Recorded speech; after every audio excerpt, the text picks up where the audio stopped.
আমি আজকের প্ল্যান শোটা করার চেষ্টা করতেছি।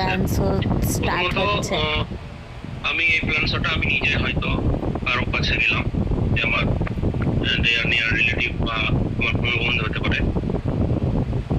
তো আমি এভাবেই শুরু করব যে আমি একটা অভিযানে যোগদান দিয়েছি এবং এই অভিযানের প্রচারের আমি আপনার কাছে এসেছি। এই দেশের লাখ লাখ মানুষ সেবক এই প্রচারে হাত মিলিয়েছে। আমারও সৌভাগ্য আমি ওই প্রচারে অংশগ্রহণ করতে পেরেছি। এবং আমাদের এই প্রচারের প্রধানত তিনটি উদ্দেশ্য: স্বাস্থ্য পরিচর্যা, আত্মনির্ভরতা ও নারীর ক্ষমতায়ন। এই অভিযানের অনেক উদ্দেশ্য রয়েছে, এই তিনটি হলো আমাদের প্রধান উদ্দেশ্য। তো আমাদের এই যে অভিযান, এই অভিযানটার নাম হচ্ছে RCM, অর্থাৎ রাইট কনসেপ্ট অফ মার্কেটিং, সঠিক নিয়মে কেনাকাটা। আমরা যে মার্কেটে বর্তমানে কেনাকাটা করি, বা আমার পূর্বপুরুষ বা এখন বর্তমানে যেটা কেনাকাটা চলছে, সেটাকে বলা হয় ট্র্যাডিশনাল মার্কেট। অর্থাৎ আমরা বর্তমানে কোনো কিছু কিনতে গেলে আমরা বাড়ির পাশে দোকান থেকে কিনি। এবং এই যে মার্কেট, এটা হচ্ছে ট্র্যাডিশনাল মার্কেট। তো ট্র্যাডিশনাল মার্কেটটা কেমন ভাবে চলে?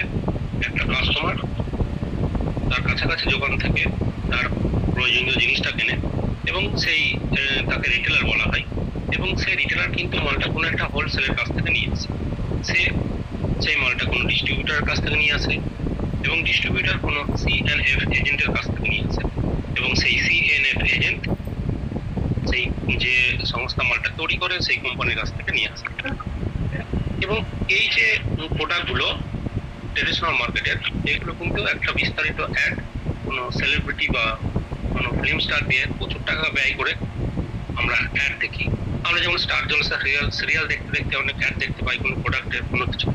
এখানে কিন্তু অনেক টাকা কোম্পানি খরচ করে অ্যাড দেয়, যেটা প্রোডাক্ট সম্পর্কে আমাদের জনসাধারণের কাছে পরিচিতি পায়।